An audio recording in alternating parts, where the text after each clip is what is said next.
ಇನ್ನು ಚಿಕಿತ್ಸೆಗೆ ಬಂದ ಯುವತಿಗೆ ಲೈಂಗಿಕ ಕಿರುಕುಳ ಆರೋಪ ವೈದ್ಯನನ್ನ ಅರೆಸ್ಟ್ ಮಾಡಲಾಗಿದೆ. ಬೆಂಗಳೂರಿನಲ್ಲಿ ಚರ್ಮರೋಗ ತಜ್ಞ ಪ್ರವೀಣ್ ಬಂಧಿಸಲಾಗಿದೆ. ಅಶೋಕ್ ನಗರ ಪೊಲೀಸರಿಂದ ಆರೋಪಿಯ ಬಂಧನ ಆಗಿದೆ. ಬೆಂಗಳೂರಿನ ಅಸ್ಟಿನ್ ಟೌನ್ ನಿವಾಸಿ ಡಾಕ್ಟರ್ ಪ್ರವೀಣ್, ಈತ ಚರ್ಮರೋಗ ತಜ್ಞ. ಟ್ರೀಟ್ಮೆಂಟ್ಗೆ ಅಂತ ಬಂದಂತ ಯುವತಿಯ ಮೇಲೆ ಅಥವಾ ಯುವತಿಯ ಜೊತೆಗೆ ಅಸಭ್ಯವಾಗಿ ವರ್ತಿಸಿದ್ದಾರೆ ಅಂತ ಈಗ ದೂರು ಬಂದಿದೆ. ಆಸ್ಟಿನ್ ಟೌನ್ನ ಡಾಕ್ಟರ್ ಪ್ರವೀಣ್ 3 ದಿನದ ಹಿಂದೆ ಚಿಕಿತ್ಸೆಗೆಂದು ಬಂದಿದ್ದಂಥ ಯುವತಿ. ಚಿಕಿತ್ಸೆ ನೆಪದಲ್ಲಿ ವೈದ್ಯನಿಂದ ಲೈಂಗಿಕ ಕ್ರಿಯೆಗೆ ಒತ್ತಾಯ ಮಾಡಲಾಗಿದೆ. ಕಿರುಕುಳದ ಬಗ್ಗೆ ಪೋಷಕರಿಗೆ ಯುವತಿ ತಿಳಿಸಿರುವಂಥದ್ದಾಗಿದೆ.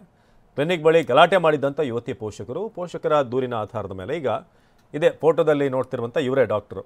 ಸೊ ಇವರನ್ನ ಈಗ ಈ ವ್ಯಕ್ತಿಯನ್ನು ಬಂಧಿಸಲಾಗಿದೆ. ಟ್ರೀಟ್ಮೆಂಟ್ಗೆ ಅಂತ ಹೋದಂಥ ಸಂದರ್ಭದಲ್ಲಿ ಲೈಂಗಿಕ ಕ್ರಿಯೆಗೆ ಒತ್ತಾಯ ಮಾಡಿದಂಥ ಆರೋಪ ಇದೆ.